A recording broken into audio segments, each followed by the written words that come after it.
Soon after that, they had left a review for us. And the review also said exactly this. They're like, the food was good, blah, blah, all that. They spoke about the food. And then they're like, and then we were kicked out of the place in the sweetest way, most polite way possible. And that was when I read that, I started laughing out loud. I'm like, yeah, that is an example of placing or insisting on your boundaries in such a way that the person on the other side also feels very good about it, and you also feel very good about it, and there is no ill feeling at all.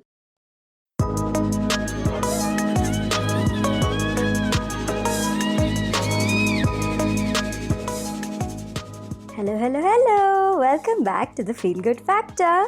I'm Susmita Veganosaurus, and I'm so glad you could join me here today.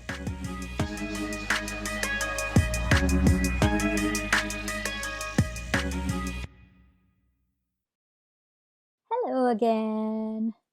I'm back after a week's break. I was traveling to attend my cousin's wedding, and he's the youngest cousin of of the lot of us. So in my eyes, he's still a little baby. I can only remember all the days when he used to run around or even crawl around with the two little ponytails on his head and stuff like that. And now there he was getting married. Wow, they do grow up so fast. Not having kids on my own, I thought I would be spared all these emotional experiences of, watching them grow up too fast. But nope, as long as you have, cousins and nephews and nieces and all of them, you're never going to be spared this. Anyway, so let's continue on with the mini series about keeping your customers delighted while also maintaining your own sanity and joy. This is part 3. Part 1 was all about pricing right and making sure that it's fair to you, you're valuing your products and services, but also attracting and retaining your customers and how to go about that. Part 2 was about the ordering process, the whole ordering process and the step by step of it, and how smooth it should be, and how clear it should be, and everything, and how to make it hassle free for yourself as well as your potential customers. Today's topic is about boundaries and setting up systems. This is something I went into in episode 2. We did delve into boundaries a bit, but this is something that's so important, we need to go deeper into it. It's great to promise things to your clients, to deliver certain things at a certain time in a certain way. And yes, be upfront and clear. And of course, whatever you have promised, make sure you deliver it. That is very, very important.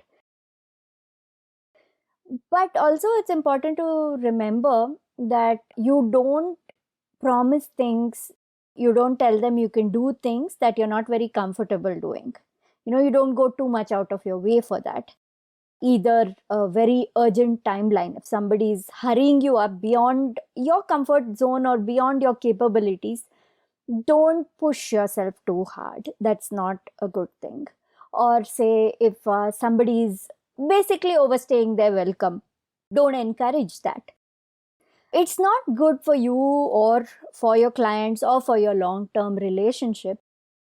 Because when you start making these exceptions, in the beginning, especially when you're a new business, when you're really young and not just a business, but a freelance or creator, whatever it is you're doing, when you're new to it, you're very enthusiastic and you're willing to push yourself more and more, because just getting those clients, building those relationships, just that is such a joyful experience. You're like, it's okay, I will work till midnight, I will work till 2 a.m., I will push it and make things happen, all these last minute requests, and all these all these things. And it's natural to feel that way, but the sooner you stop doing that, the better it is.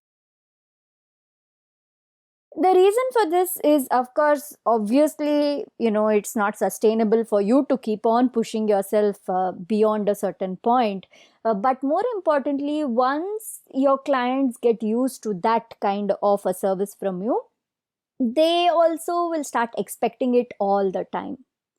You will be taken for granted. And then when you finally do place your boundaries and say that no, this is the time limit, you have to order 3 days in advance, 1 week in advance, only then will I be able to deliver this to you or make this happen for you.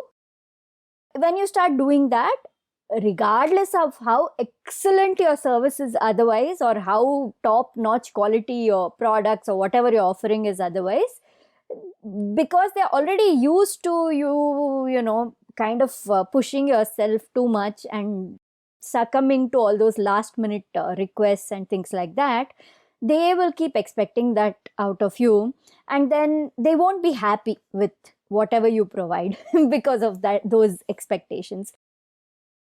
So learn to set expectations, clear expectations early on, and you can place your boundaries in a very, very polite, very, very nice way. You can say no very, very sweetly, in a way that they will understand.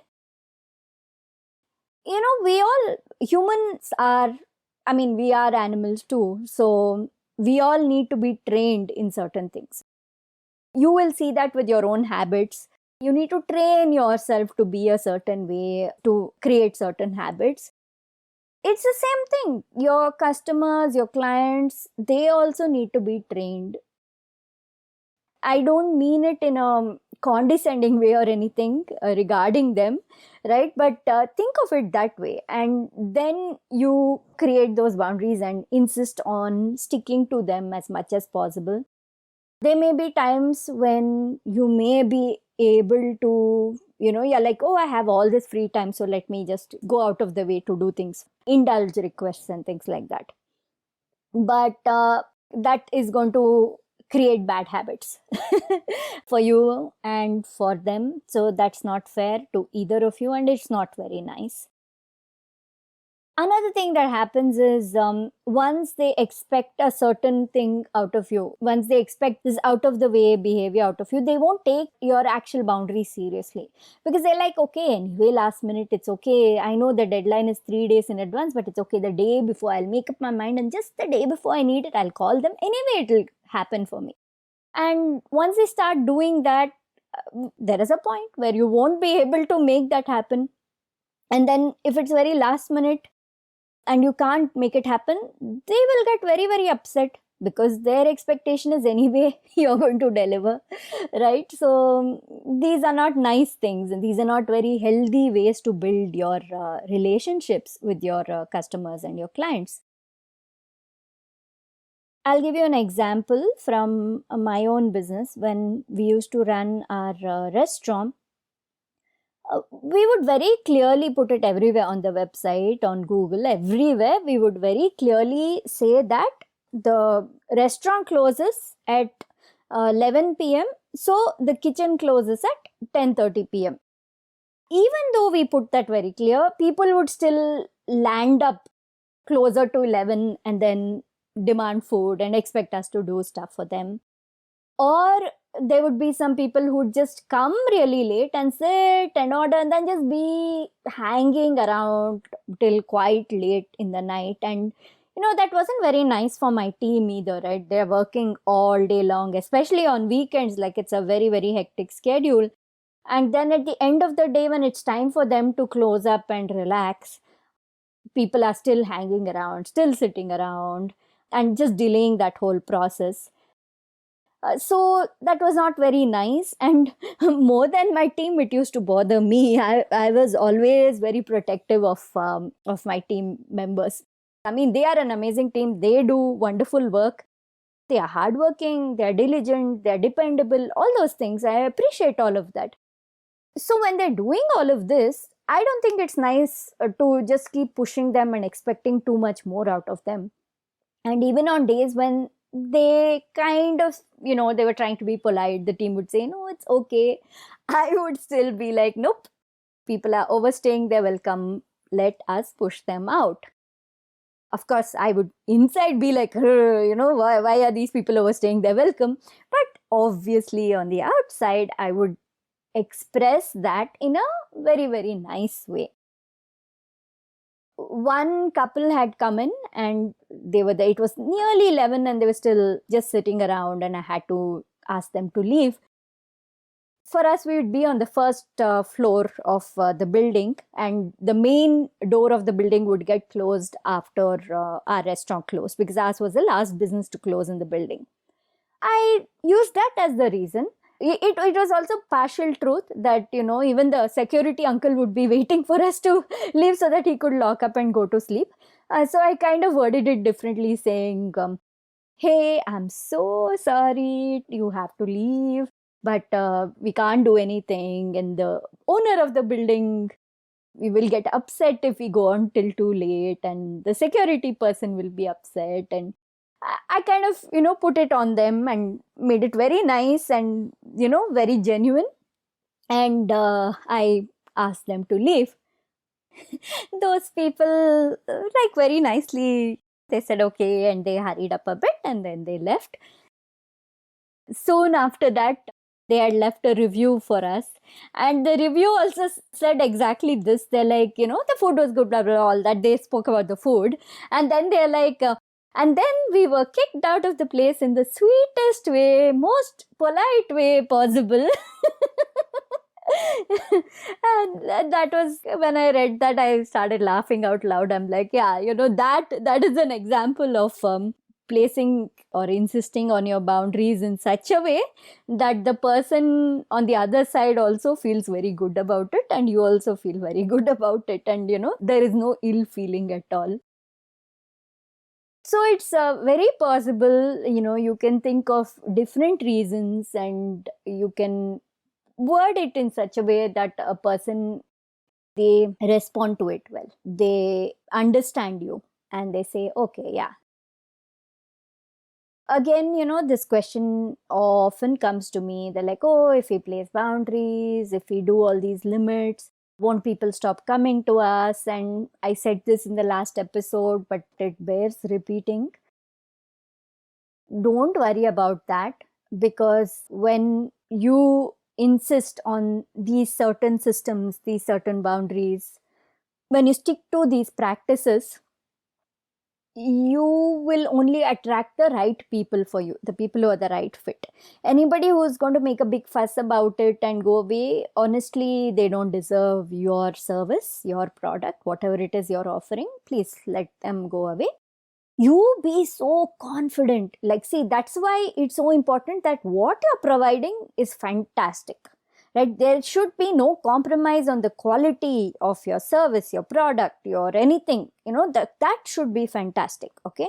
And you, of course, your team should be really, really lovely people to deal with. That there's no question about it. And once you do that, you be confident. You say that, hey, you know what? This is what I'm offering. This is my uniqueness. Nobody else is offering this the way I am. It's not just about the product, right? It's a whole formula. It's the product, it's your brand, it's you, it's the atmosphere, it's your team, everything that goes into it. So even if it's the same thing that 10 people provide, each one will be unique in its own way. Each experience, each product, it will have its own unique feel to it, the whole package. So you be confident that, see, this is unique to me, this is what I'm doing, this is what I'm providing. If somebody really doesn't want it because they're not happy with following certain time limits or whatever it is, if they are not understanding about it, then they don't deserve it. That's it. It's as simple as that. And when you do that, all the people who do deserve it, who do value and appreciate you, and who are willing to respect your processes, your boundaries, limitations, or not even limitations, just your comfort zone, right? People who respect that, who don't make a fuss about it, they will come to you and they will appreciate you. And then because you are working in your comfort zone and you're doing really well, you're able to pour your heart and soul into whatever you provide because you're happy, you're comfortable, you're not working till 2 a.m. in the night or whatever, right? You're not doing all that, or you're not doing some rushed last minute service which is very difficult for you. You are also working at a pace that is right for you, that is healthy for you. And when you do that, you will continue to provide that excellent experience to your clients and customers. There is no two ways about it. This is why it's so important to express your boundaries clearly, politely, as early as possible in your business journey, and then stick to it. Just stick to it. Yeah, okay, there may be some very, very closed customers, very, very valued people who may genuinely have some kind of an emergency, not just simply waiting till the last moment because they've taken it for granted, but genuinely, and they need whatever you're providing soon. This is a case where you can make an exception, but you only have to do it once in a rare while, and you only do this once you get to know that client or customer. Never do this for new ones, because the new ones, you don't know who it is, you don't know how much they're going to take you for granted, how much they're going to take you for a ride. All these things you don't know. But once you've built a relationship, then you consider it again based on what you're capable of doing, what position you're in that particular time of the week or whatever it is. Based on that, you make those few exceptions, no problem. But don't start any of your client relationships by making exceptions, by going out of the way, and by bending over backwards.